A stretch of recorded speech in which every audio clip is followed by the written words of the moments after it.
Well, good evening, and thank you for being with us tonight. A Faith That Does Justice will begin another fireside chat with a distinguished guest, Bryan Hehir, who I'll introduce in just a moment. But I'd first like to just mention our program. We have a lot of viewers tonight that could perhaps be new, and I want to just explain what we're about. A Faith That Does Justice is an interreligious organization that really has a twofold purpose. We first seek to raise consciousness among people who are perhaps better stabilized in life about social issues that are affecting the vulnerable among us. And then second, what we do is try to reach out to the vulnerable themselves. And we do that through these programs tonight in terms of educating people, raising consciousness. And our programs to the vulnerable include an English for speakers of other languages, which is free to the people who take it, recently arrived people whose language skills are not good in English, and we try to help them get situated. We also run a Spanish community meeting every Saturday for people, Spanish-speaking people who are recently arrived, often very isolated and in need of a sense of community. We've been doing this for about a year and a half, and it has been quite successful. And then next week, we will begin a new initiative of really what we're calling a grab and go, which is really a food distribution. We will be offering a bagged meal to people who are homeless in the area where we are working here on Emmanuel Street at Newbury Street at Emmanuel Church. So we're very excited about the program. It has grown tremendously over the time we're here in Boston, and we look forward to continued growth. So with that in mind, I'd like to just set the context for tonight. In the past several months, I've had many people come to me and just say they're distraught, that they recognize deep down inside there's something very wrong with the way our world is working. The violence, the number of people who are being killed, many of whom are women and children, and saying, you know, I don't know what I can do. And I think one effort tonight is really to try and introduce an educational component to this so that we can understand better what really is going on in the world in which we speak. And with that in mind, our topic tonight is Two Wars, One Moral Framework. It'll be a comparative analysis of the conflicts in the Middle East and Europe. And with that, I'd like to introduce our guest, our distinguished guest, Reverend Bryan Hehir, who has recently retired from the Parker Gilbert Montgomery Professor of the Practice of Religion and Public Life at the Harvard Kennedy School of Government, where he taught for 7 years. Bryan is currently the Secretary of Health and Social Services in the Cardinal's cabinet in the Archdiocese of Boston. Prior to these positions, Father Hehir served as president of the Catholic Charities USA. He served for 18 years on the staff of the U.S. Conference of Catholic Bishops in Washington, D.C. from 1973 to 1992, where he also taught on the faculty at Georgetown University. Father Hehir took an A.B. and Master of Divinity degrees at St. John's Seminary and his Doctoral of Theology at Harvard Divinity School, where he taught and served as interim dean and dean of the school. Father Hehir has been named a MacArthur Fellow in 1984. He is the recipient of the Laetare Medal from the University of Notre Dame and over 25 honorary degrees from colleges and universities in the United States. So with that, Bryan, we offer you a very warm welcome and look forward to our conversation this evening. Thank you, Peter. I'm delighted to have been invited to come. The issue is not easy, and I promise not to solve it. Okay. But we can talk about it and hopefully understand it from the multiple perspectives that make it necessary. Right, and I think that that's what we're here for. You know, it is a difficult issue and many sides to it, many people being hurt in the process. And Bryan is a distinguished intellectual author of this topic itself, and he has really taught on this for quite a while. So we really look forward to hearing his insight as to what we're going on. And with that in mind, I'd like to begin by just saying that discussion this evening is focused on two different wars in two different parts of the world. The analysis takes into consideration both political and military aspects of each conflict, but it is primarily a moral analysis. And with that in mind, my question to you, Bryan, is how do we make a moral analysis of war? What is the framework used to assess the moral dimension, policy, and personal responsibility in these wars? Well, it's a good place to start, Peter, because I think for many people to say you're going to do a moral analysis of war sounds like a contradiction in terms. Michael Walzer, one of the most famous authors on the question of the ethics of war, his book, Just and Unjust Wars, continues to be used on campuses around the country.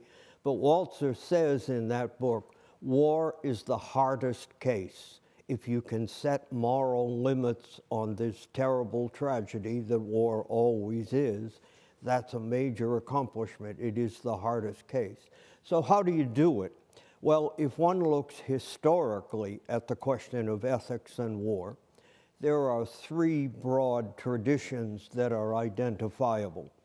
On the one hand, there is the pacifist nonviolence position, which has had a long history. Its fundamental assertion, strict pacifism, that all taking of human life is always wrong, and so war certainly is wrong. Nonviolence is a philosophy and a strategy, and the interesting thing is some people who use nonviolent strategy to change laws, to change conditions, aren't necessarily pacifists. They see it as a strategy.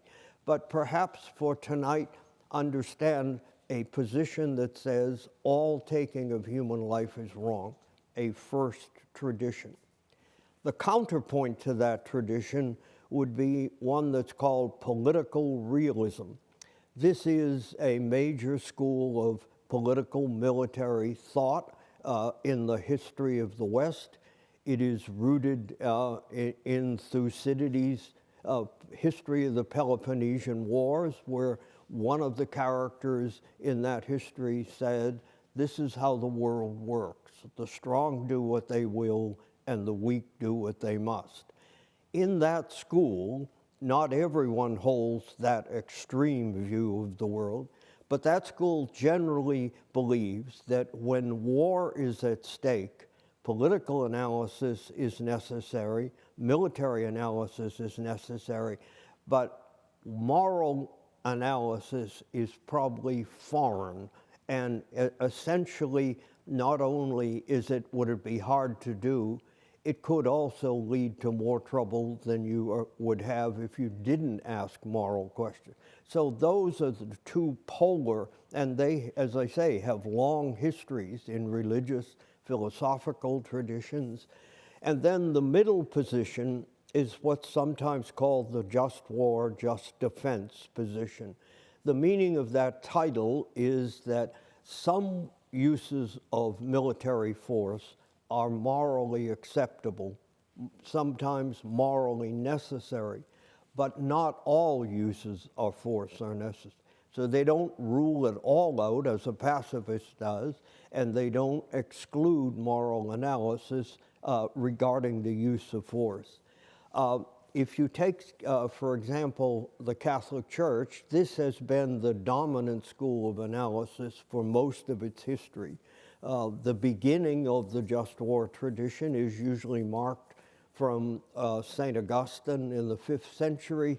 Augustine's way of describing this theory is war is the result of sin, and war is a remedy for a sinful world sometimes. But that starts then the question, which uses of force are acceptable and which are not.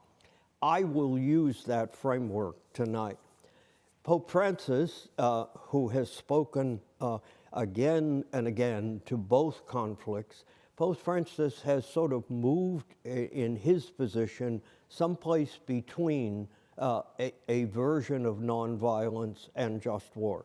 He doesn't eliminate the just war, but he speaks much more often about how all war is catastrophic. As he puts it often, all war is a disaster for people. So, but I find the framework the best one to use in these complex situations. So how do you think about war in the just war framework? What you're really trying to do is to make war a rule-governed activity. In other words, when the shooting starts, all restraint is off is not this position. War is a rule-governed activity, and this framework takes 3 steps. You begin with a presumption against the use of force. So it sounds reflective of the pacifist, but it's a presumption. It's not an absolute rule, as it is for the pacifist. So you begin with the presumption against the use of force, but you acknowledge that under certain circumstances, that presumption yields to an exception when force can be used. How do you determine when you have a valid exception and not a rationalization? Well, you ask and answer 3 questions. Why can force be used morally? When can it be used? Under what conditions? And then how force is to be used in terms of who gets targeted, who is open to have their life taken, and the argument is only those who threaten others can be targeted. And direct, purposeful killing of civilians is always wrong. So that's the background, that's the framework I would use. We could have a panel of the other 2. There'd be some overlap, but they'd all be distinguishable. Okay, excellent start. I forgot to remind people that if you have any questions you would like to ask, we will take questions from the audience at the very end and put them into your question and answer chat on your online version that you have. If you mention it there, we'll try to pick it up and ask Bryan. So with that in mind then, let me ask a practical question of, do you think the moral analysis of Ukraine or the Middle East is receiving the sufficient or maybe appropriate attention in the United States? Not appropriate, because if we had appropriate, it would be more measured in each case. But it is interesting that how much attention is being paid to the loss of civilian life. Mm-hmm. And that is in sharp contrast, for example, to World War II. So if any side bombs civilian centers, like apartment buildings and hospitals, it comes under immediate critique from journalism, from analysts, etc. Contrast that with World War II. World War II was marked by obliteration bombing, as it was called. It began with the Germans, but then the West took it up, the rest of the West took it up very dramatically, and the US was involved in obliteration bombing. There was a famous Jesuit analyst who wrote what some people call the only classic article in American Catholic moral theology. His name was Father John Ford, and he was an analyst of 2 things, of bioethics and medical ethics. In 1944, John Ford wrote a detailed analysis of the obliteration bombing that was going on. And at the very end of his article, he had a sentence, it wasn't exactly this, but he said, "We've crossed a bridge and we will ultimately regret it." Yeah. That was a year before Nagasaki and Hiroshima. Wow. And so what happened at that time was a disregard of the killing of civilians. And in one of the best histories of the nuclear age, McGeorge Bundy, who was President Kennedy's national security advisor and was involved in the Cuban Missile Crisis, Bundy, in his book on war and its uses, said that leading up to Nagasaki and Hiroshima, no one would say, we can't do this because of civilian casualties. That's a paraphrase, but his point was, in the upper reaches of the government, that question had been set aside. I don't think it's being set aside now, but in fact, the full moral analysis of these 2 wars goes beyond the killing of civilians, so it could use more attention. Okay, thank you. Another question. Both wars, Middle East and Europe, have occurred against the background of what has been called the return of the great power politics. What does the phrase mean, and how does it influence either or both of the two wars in your title? Great power politics is the kind of phrase that one finds in the history of diplomacy, the history of war and peace, and it usually means that there's a set group that is the most influential group in whatever world order one is in.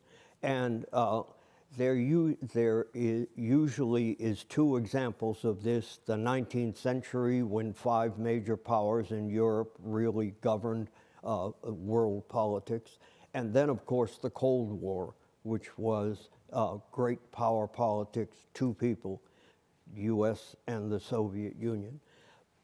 After the collapse of the Soviet Union, great power politics sort of moved off to the side.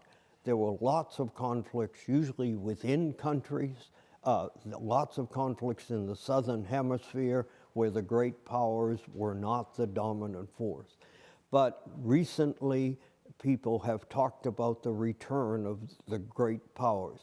Only it's not like the 19th century, it's not like the Cold War. We now have a world of concentric circles. At the heart of the circle, the one in the middle, you no longer just have Russia and the United States. It's Russia, the United States, and the People's Republic of China. So now when we think about nuclear deterrence, which is always complicated and dangerous, it's more complicated in a triangle than it was previously. Beyond that inner circle, then you get another circle of states of rising significance across the globe, very interestingly, you know, from Saudi Arabia to South Korea to Japan to the European nations and Iran in a major way. So just outside the major powers, you've got another one. So how does it affect these two wars? The main way it affects them is people in both wars worry about escalation. These are terrible conflicts in 2 geographical areas, but both of them have the possibility of becoming much larger than they are. And one of the ways that could happen is if the great powers themselves become directly involved. They are involved through Russia, obviously, in Ukraine. The United States is involved in both places, not with active troops now, but that's the danger, that escalation will occur. And so it does affect how you think about what you do. President Biden is under constant pressure to provide ever more sophisticated kinds of weapons to Ukraine. He has resisted that in order not to have the United States directly involved as an actor. You can argue about whether it's a wise position or not, but it's a good example. The Chinese have stayed distant from both conflicts, but they've provided military supplies to Russia. Russia and the Chinese, which had split apart for many years, now find common ground. So the age of great power politics is kind of like a shadow in back of these two wars, and the danger of escalation is constantly there. Okay, very interesting. Maybe now to be a little more specific, let me ask you, do you think the two wars, Russia versus Ukraine, Israel versus Palestine, the Palestinians, are they comparable? Do they share basic characteristics, or are they really dissimilar? And could you specify your moral judgments of each? Well, I asked myself that question and spent a fair amount of time thinking about it. You know, when you compare two things, you can have an identity, a contradiction, or an analogy. An identity, two things are the same. Contradiction, two things are totally different. Analogy are two things that are somewhat the same and yet totally different. So there are similarities in these two wars. Both of these wars have deep histories, and the adequate analysis, which we won't get to tonight, needs to take into consideration the deep history of the Middle East and the deep history of Central Europe and Russia's relationship to it. Both of them were initiated by invasions that count as an aggression. The just war analysis condemns that kind of invasion in another sovereign state. And so they're similar that way. Both of them have engaged outside support, as I said, the US in both places, but others supporting parties also. And both have the capacity to move from where they've been to regional wars. So all of those things are similar. And of the four countries involved, 3 of them, I would argue, see these wars as existential wars. What does that mean? It means your very identity is threatened by the war. If you lose, you could lose everything. Now, that will not happen to Russia, no matter what it finally finds its outcome. But the other 3, in different ways, think of these wars as existential, which always makes the competition of war much greater. Now, come to the specific moral analysis. And because of time, there's only so much you can do here, but I thought, having described the criteria of the just war, I would run through some of the criteria and look at the 2 actors. So let's take Ukraine and Russia. The first, under the why question, do you have a just cause? Russia invaded a sovereign state, the Ukraine. So it doesn't have a just cause. It doesn't have a rationale for using force inside Ukraine. Now, if you had Mr. Putin here, he'd say, just hold up a bit. Ukraine used to be part of Russia.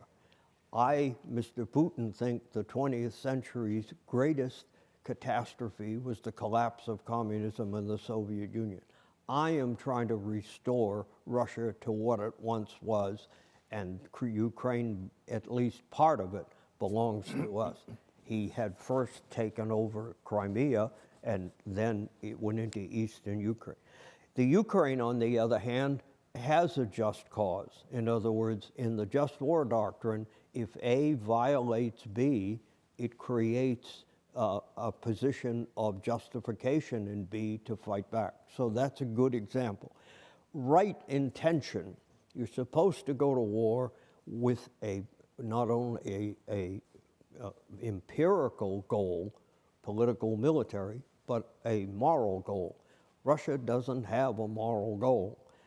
The Ukrainians do have a moral goal. They're trying to preserve their identity. Last resort, you're not supposed to use force until it's absolutely necessary. The Russians violated that principle. The Ukrainians don't have any choice. If they're going to fight, they have to fight militarily. And then there is the question of proportionality. Now, this one gets complicated. Proportionality means, how do you balance the consequences of an action, good and bad?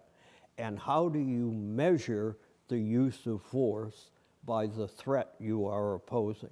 So on proportionality, the Russians are not using proportionality in their various military strategies.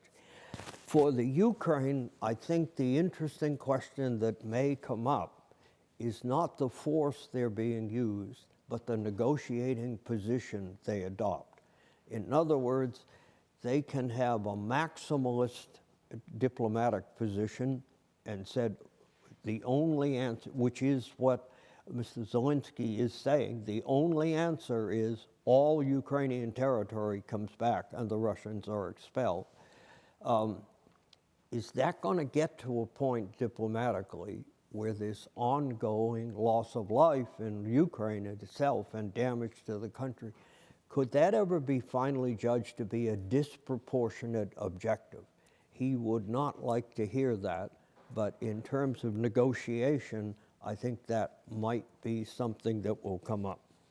And finally, just means, the how question. The Russians, particularly recently in airstrikes and artillery strikes in Ukraine, I think have violated non-combatant immunity. There has been less reporting on Ukrainian methods and means, so I have to confess ignorance here. I don't have enough information to know whether they are striking civilians as part of their strategy. So summary here, Ukraine obviously is the victim. It has rights the Russians don't have. The Russians have violated major criteria. Let's look at Israel and Hamas. Once again, just cause. Once Hamas invaded Israel, Israel had the right to self-defense. So in terms of just cause, I don't think it's very hard to dispute that they had just cause once the invasion took place. And Hamas did not have a just cause in that sense. Now, Hamas is not a state. It doesn't have sovereign recognition. That's an important point, but it doesn't solve. They'll say there's a history to this, and I have already said history counts on both sides.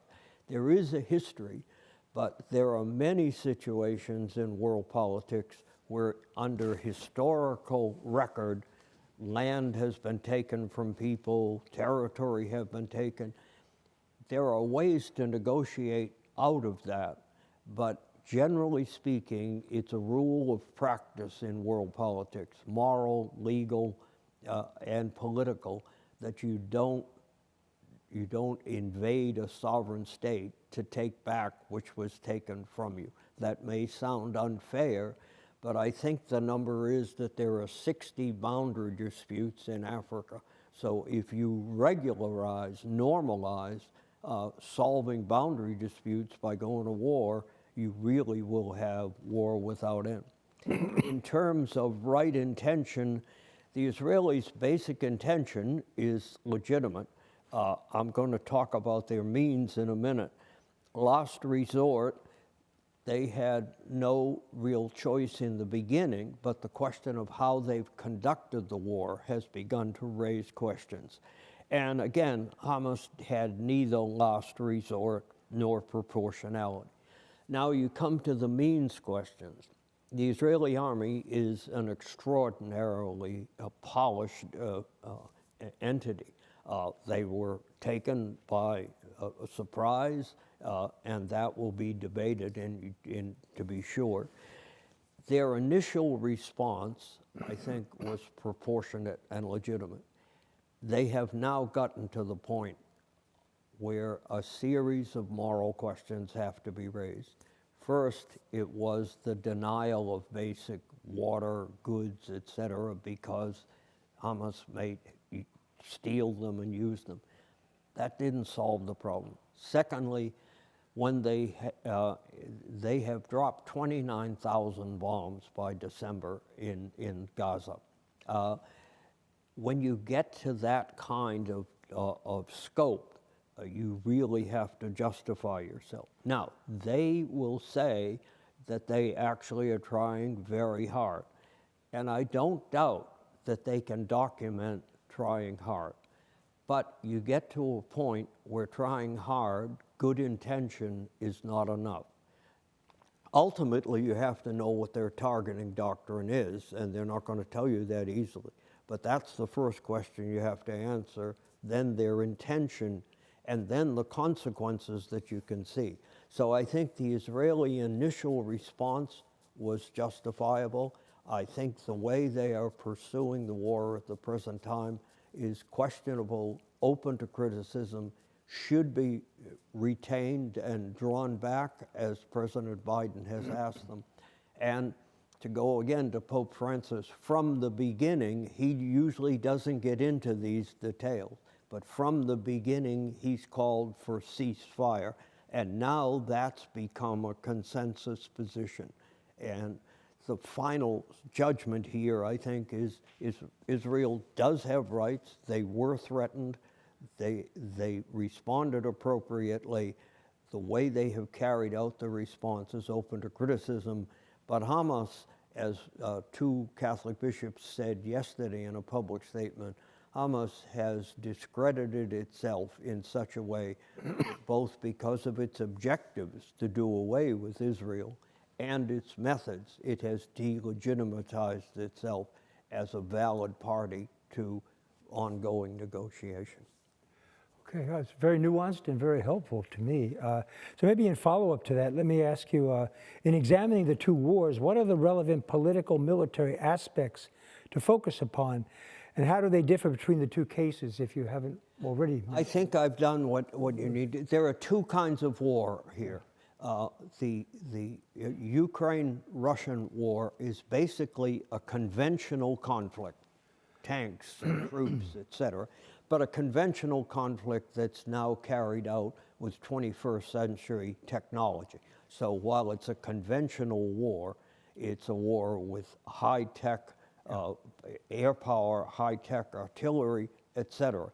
So that is conventional. Now, the threat is that it would go beyond conventional, and that's why NATO supplying supplies to the Ukrainians is absolutely right.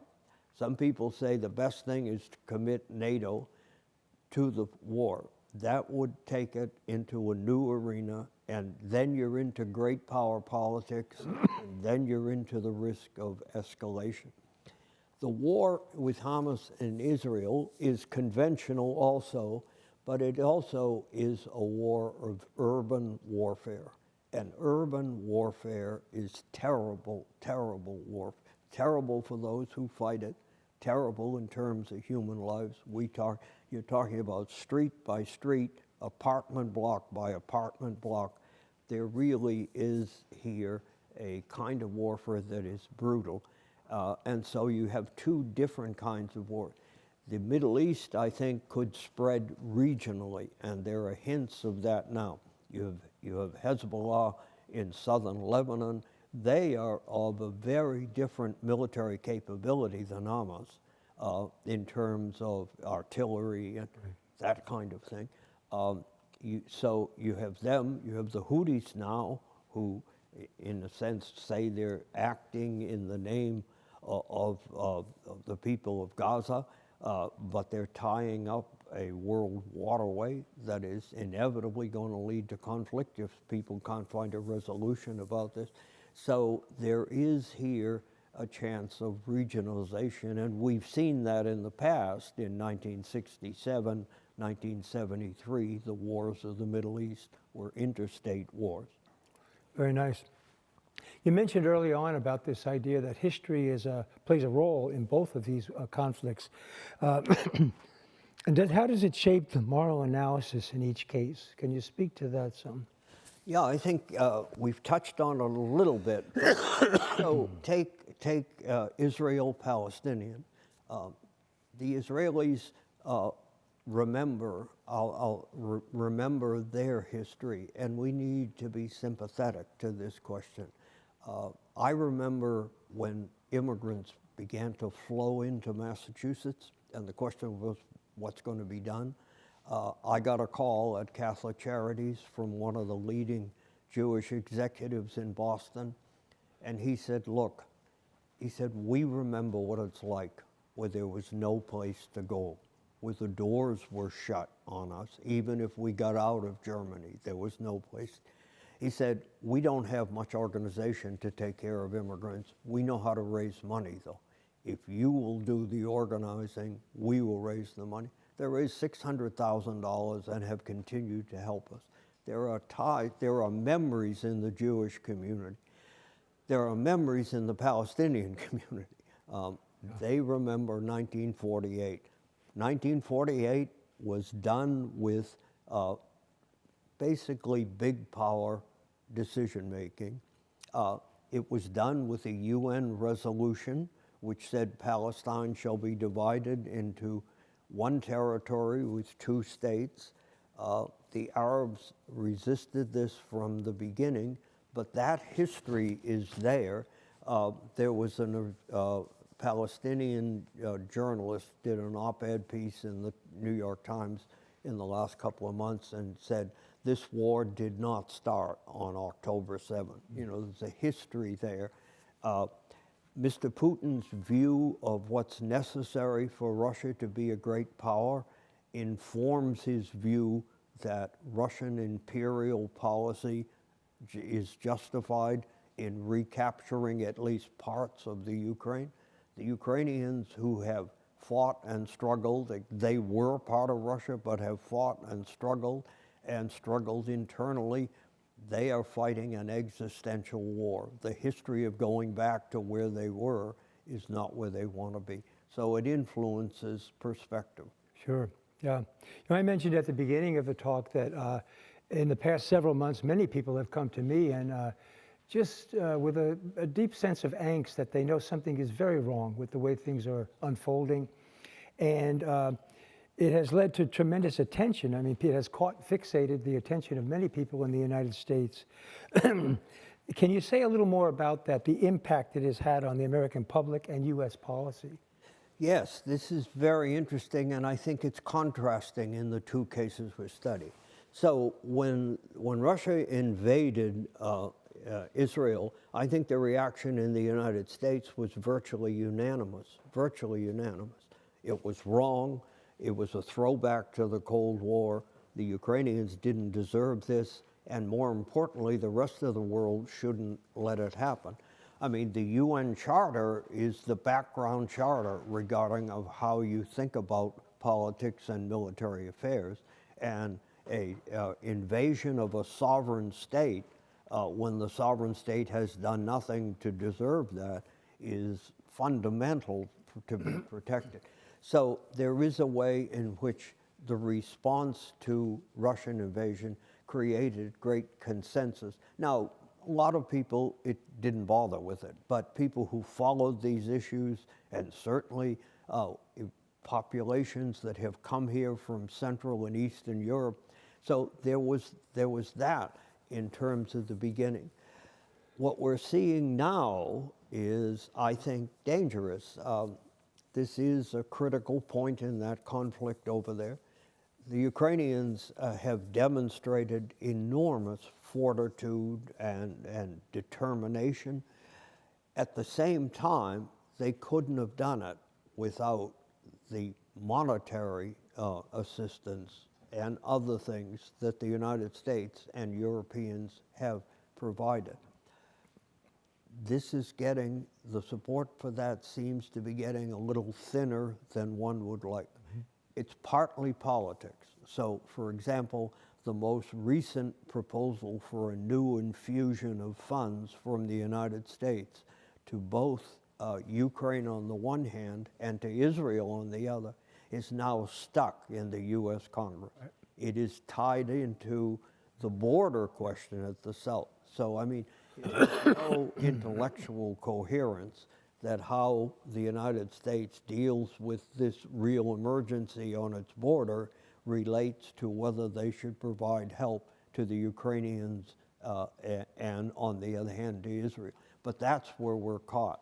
And frankly, those of us who continue to work on the immigration question, it's crazy for us also, because that bill has money in it that could help deal with the immigration question, but that's where the fight is. So that's the Ukrainian-Russian side of it. Again, on Israel and Hamas, obviously the Jewish community in the United States has multiple views, but they are consolidated, I think it is fair to say, around this question. They may have very varying views about their government, about the government in Israel, but they're consolidated. The memories of the past consolidate. At the same time, this war has become, in an interesting way in terms of public opinion, a generational war. So you see these statistics, and I'm not sure that they're as radical as it seems, but you see statistics that people from the age of 18 to, say, 35, 73% take the Palestinian side. Now, there are reasons why the Palestinians should draw our attention, and there are reasons why that I've already tried to make clear, that while Israel has the right to defend itself and the right to be a sovereign state, and the United States should support that, it is carrying out the war in a way that makes it harder to defend on some ways. But it also, I think there was a kind of historical story to the Jewish community coming to the United States, having its own struggles and succeeding very well. And a younger generation may not be connected to that story. I mean, the younger Americans may not be connected to that story at all. So the interesting generational reality is something. Now, beyond that, and probably more serious than anything I've just talked about, the war has flowed back into the United States. This campuses, as always are the case, are a thermometer, but I see a big difference between the way a war flows back into the country at the time of Vietnam with what's happening with Israel and Hamas. Because, you know, I mean, I was a doctoral student at Harvard during the Vietnam War, writing on the ethics of war. I took my oral exam for the doctorate with the windows all blown out at the Center for International Affairs. Wow. They were threatening to burn down the building. But that was a growing body of American citizens against their own government. What we've got on this flowback is that the war flows back and it divides Americans deeply. And so the question how we manage that. Now, there was documented anti-Semitism rising in the United States before October 7th. There's no doubt about that. But there's also seems to be no doubt that anti-Semitic language, events, forms of discrimination have increased radically. Rather than sympathy for Israel, there's more of that. At the same time, we need to keep in mind not just the Palestinian, but the Arab opinion in the United States.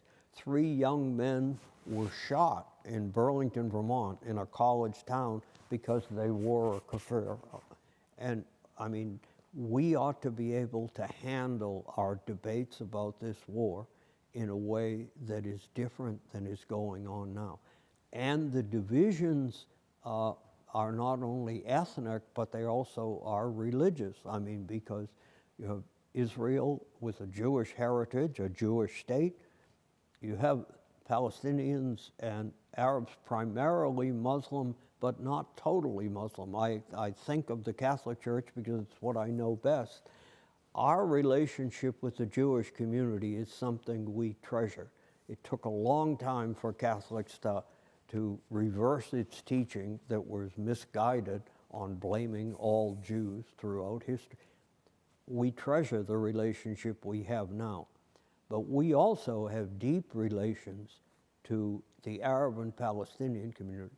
There is a Pontifical Commission for Palestine run by the Vatican, but placed here in the United States. There's the Catholic Near East Welfare Association that provides ongoing forms of help.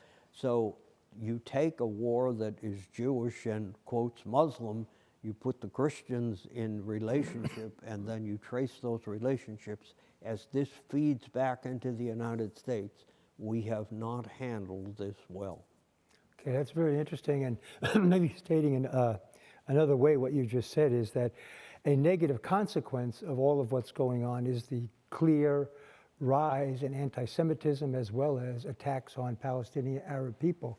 And so maybe a question from that is, would you have any recommendations as to how we as a country, we as a government might be able to do something about this? Well, I think, I mean, as I say, anyone that was watching saw the rise of anti-Semitism. And certainly when you talk to people in the Jewish community, they were trying to highlight this. And I think a lot of us heard it, but didn't know the numbers and didn't know how severely it was rising. And so now, at this point in time, in a sense, we have a new question. Personally, I would want to distinguish 2 questions. We've got a foreign policy question. What should the U.S. posture be toward Israel? What should the U.S. posture be toward Hamas? What should the U.S. posture be to the Middle East Arab-Israeli conflict. I mean, for years, the consensus position has been a two-state solution, going back to a version of what was planned in 1948. That is still the U.S. position, and the Secretary of State has just spent a week trying to build support for that in the Arab world. He said he got good support. Mr. Netanyahu said he wants no part of a two-state solution. I think the United States ought to stay in support of a two-state solution. Security is a major question for everybody in the Middle East. But it was Henry Kissinger who had some success in the Middle East in 1973 in changing the pattern.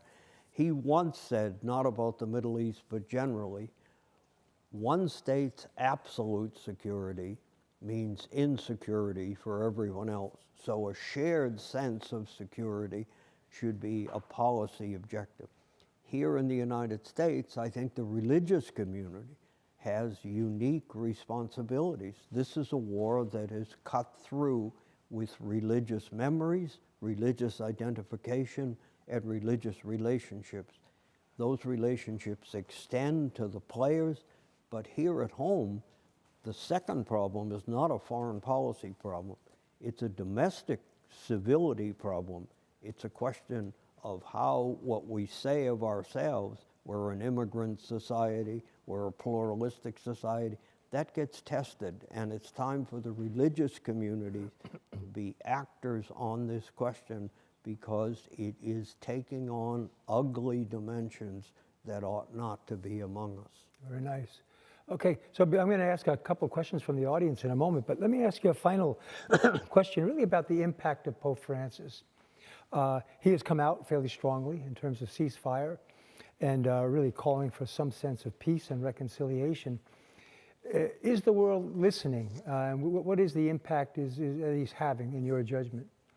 Well, I think the Holy Father has an impact just by being who he is. And there was a poll last week that said 77% of Americans, American Catholics supported.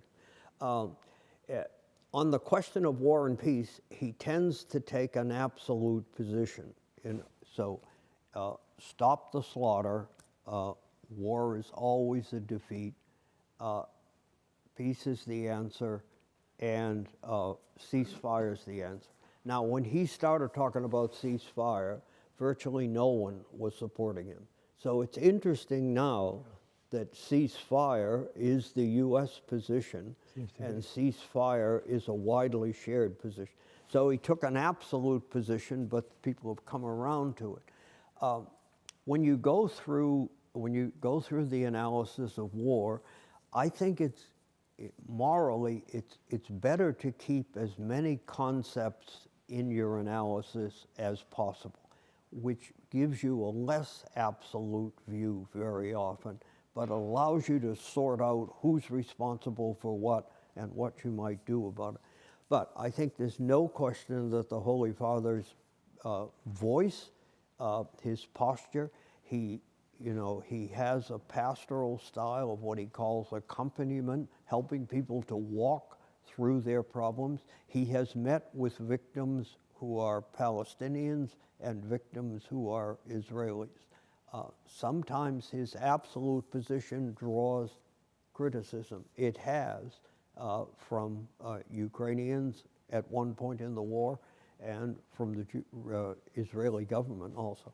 So he is, I think he's a player. I commend his, again and again, talking about this.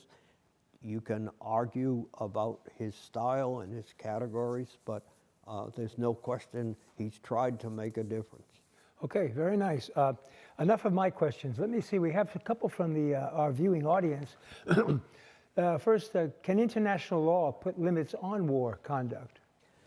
Well, yes, it is the other instrument. The two instruments we have to set limits on war are international law and the moral tradition. And those two traditions very often share lots of common ground. They come together very similarly. but they aren't exactly the same. But that's okay. The answer is we must have it because it's one of the few restraints we have, and it can be effective. The idea about the killing of civilians always being wrong, that's the kind of thing that both the moral tradition and the legal tradition come together with one voice on that question. Okay, very nice. Again, I'd invite people to submit a question if you have one. And maybe another way of looking at this is at the very local level. How can we motivate churches or synagogues or mosques to advocate for the end of war in these two conflicts around the world? Well, I think it's a question not only how we advocate involvement, but how we carry out the involvement. Israel is a sovereign state. It is not wrong to criticize a sovereign state's behavior. A critique of Israel today in the United States should begin with a reaffirmation of our support for Israel as a Jewish sovereign state. At the same time, we need to protect these rules and laws that make war a little less inhuman than it is. So criticizing, for example, as I have, some of Israel's carrying out of that war does nothing about my fundamental respect and belief for the Israeli community in this country and for their identification with Israel. But I think you have to do both, and the same thing. Obviously, when Hamas attacked Israel, the Cardinal made a very strong statement that said there is no room for being ambivalent about condemning this kind of behavior. And that, as I say, Hamas's objective is to destroy Israel. So that makes them, in a sense, an illegitimate performer just because of their objectives, but also because of their activities. That doesn't mean the Palestinian community here ought to bear the burden of that because they're not Hamas. Okay. Maybe as a final thing I can ask you, any final comments you'd like to make about my original observation that there are many, many people of goodwill who are very upset about what's going on, and I'm sure asking themselves, well, what can I do? Can I do anything myself? Well, as I say, I think there are two kinds of problems. One is, what's the foreign policy of the United States supposed to be like? We ought to think about that. We ought to talk to our representatives in Congress. We ought to talk to the way the press covers it, good or real. That's one. And then we have the domestic policy. It's always the leading Catholic theologian of the 20th century in the United States was from your community, Peter, John Courtney Murray. And Murray used to talk about how the United States was religiously pluralistic, democratic, a market economy, and we have certain characteristics by which we are able to accommodate views and communities. I think there's a lot to be done on this because not everybody is fighting about it, but everybody, large numbers of people, as you say, are deeply moved by this. So churches ought to talk about these things, and they ought to do it in a way that's effective in relationship to Jews and Muslims and to Christian Palestinians in this country. We need to look out for the way we speak as well as the way we relate. Maybe a final question here is the hostage situation. Right. What do you see there as an approach? Well, again, it is a violation of everything that should happen. Yeah. Innocent people suffer. And the other thing the Holy Father has been absolute about, in addition to ceasefire, is the return of the hostages. His representative in the Middle East, who is a cardinal, and is the leading figure of Catholicism in the Middle East, he offered himself in exchange for the hostages, but obviously that went nowhere. But I think for the Holy Father, this is one of the primary questions. The most important would be ceasefire. The second is that if you can't get that, at least let the hostages come home. Okay. All right, well, Bryan, we're running out of time, but I want to thank you for really very insightful an approach, analysis to these two conflicts that are going on. I think for myself personally, I'm sure for the people watching, that it's really been an opportunity to raise consciousness, which is our purpose, and to enlighten people as to how they might live their own lives with all of what's going on, with a sense of purpose in a way to approach things, and a way, as you mentioned, both personally as well as dealing with our governments, perhaps speaking with our representatives about the policy of this country, the policy in the conflictive countries involved. So with that, I'd like to thank Bryan particularly for the time spent with us, to the preparation, and really a wonderful, wonderful talk. So thank you very much. It was a privilege to do so. Okay. And finally, I'd like to thank our audience. We've had quite a number of people tune in tonight. We're very grateful for that. And as we end tonight, you'll see a short slideshow which will give you access to the work that we're doing. And we'd ask you to consider accompanying us. You can see the different ways of attaching yourself to us by signing up.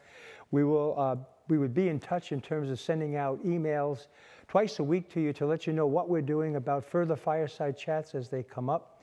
And it would be a pleasure to have you accompany us. And thank you again for your presence tonight. So one and all, we hope to see you soon, and we hope to hear more from you. So thank you, and have a wonderful evening.